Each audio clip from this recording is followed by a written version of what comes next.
Migis. Di ba ito? Eh, sabi ko siya, why? Pintura kaya. Okay, sondoksin muna kailangan.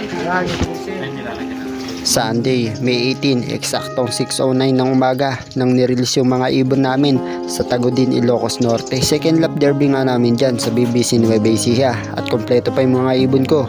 5 pa sila. At yung ginawa ko nga strategy dyan, kung ano yung ginawa ko ng first lap, ganun din yung binigay kong gamot ng second lap. Kasi sabi nga nila, kapag pabago-bago ka ng sistema, maninibago din yung mga ibon. Boy, tago ka. Yung mailap to, yung mailap. Ayan yung ano, si SBR.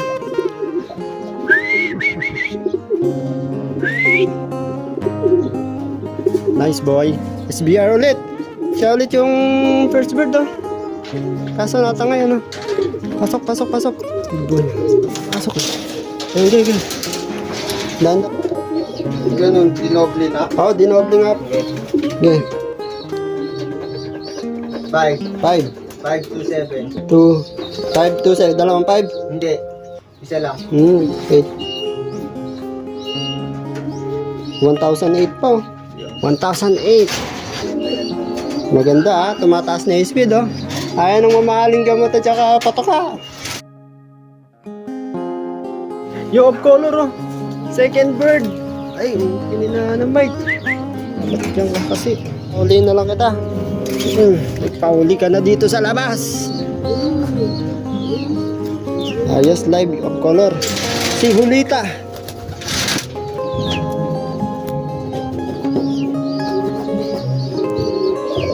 Eight, 2, 9. Clock. 867 oh. Parang yan, nagpauli na doon sa labas. Si Hulita. Yung pinakabata pa natin to.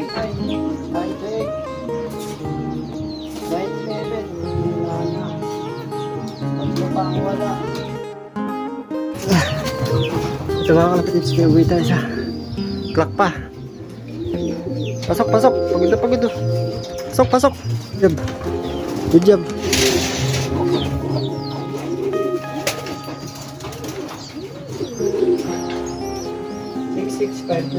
Woo!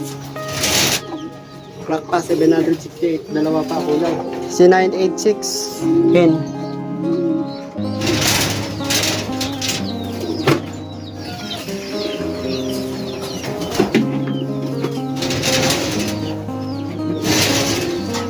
Grabe, kung sino pa yung inaasahan mo dahil finisher na sila ng Apari Cagayan, sila pa yung hindi nag-clock at hindi umuwi.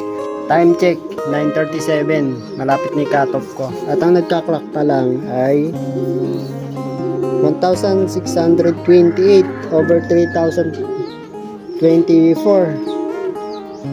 Okay na, meron na tayong 3 ibon na clock. Mukhang makaka-top yung dalawa. To make the long story short, si Tunay nga ay nakauwi pa bandang hapon. Pero si 02 hindi na nakauwi. Friday, May 23. Loading nga namin ang third lap derby sa BBC Nueva Ecija at ang release point, Vegan, Ilocos Norte. 4 pa nga iibon ko dyan, 3 live tsaka 1 butas. Yun nga si 29. Hindi ko na sana ikakarga si 29, pero kung bakit nung loading naisama ko sa crate. Habang lumalayo pakunti na ng pakunti mga ibon ko baka pagdating ng dulo wala na akong maikarga. Sa sistema ganun pa rin yung ginawa ko nung first lap and second lap. Ngayon third lap ganun pa rin. Gusto ko sanang magdagdag ng Supra Pills sa sistema ko kasi nga medyo malayo na, 224 kilometers na sa Bigan. Kaso nga lang wala nang mabili dito sa amin, nagkakaubos na ng stock. Sabi nila hindi daw maganda sa ibon pero nauubos sa market. 2, 3, BBC Nueva Ecija, 6:20, release! Yan, ayan po. BBC Nueva Ecija, good luck po sa inyo At Sunday, May 25, nirelease yung mga ibon namin sa Bigan, Ilocos Norte ng 6:20 ng umaga. Mula Bigan to Talavera, Nueva Ecija, ang air distance namin doon is nasa 224 kilometers. At bandang 9:30 dumating na nga si Daniel, yung kasama kong nag-aabang sa speedan na 1-2. Grabe yung karera nito, sobrang init. Mag-clock pa kaya yung mga ibon ko? Yung puti, okay na. Si Hulita, first bird oh. Nice Brad, ako na boy. First bird Hulita. Putik-putik oh. Ayan. Lagi nga. 5, 4, 1, take. 1,027 no?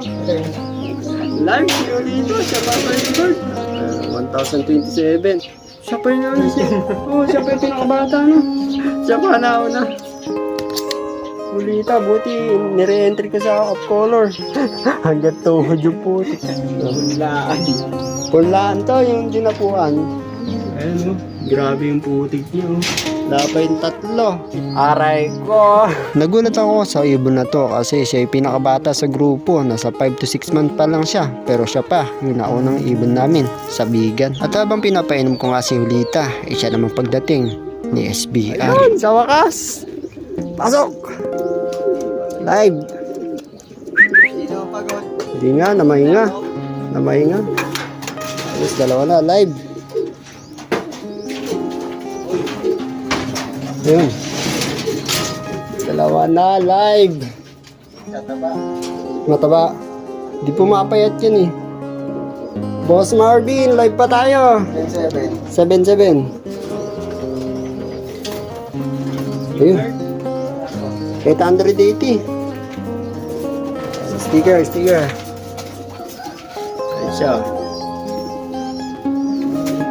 880. Yan ito, hindi naman pagod. Ay, nakapahinga na, Brad. Maganda pa na, hindi naman tumukod na. Pahinga lang yan. Nangyari na nga yung kinatatakutan ko. Hindi na umuwi yung 2 ibon ko. Pero buti na lang yung 2 nag-clock. Live pa. Kayanin pa kaya ng 2 ibon ko yung susunod na lap. Dahil yung susunod na lap, sa Tugigaraw. Nga pala, habang pinapanood mo itong video na to, ilang araw na lang, loading na namin ng 4th lap derby. Sana supportahan nyo kami. Maraming salamat kalapatids.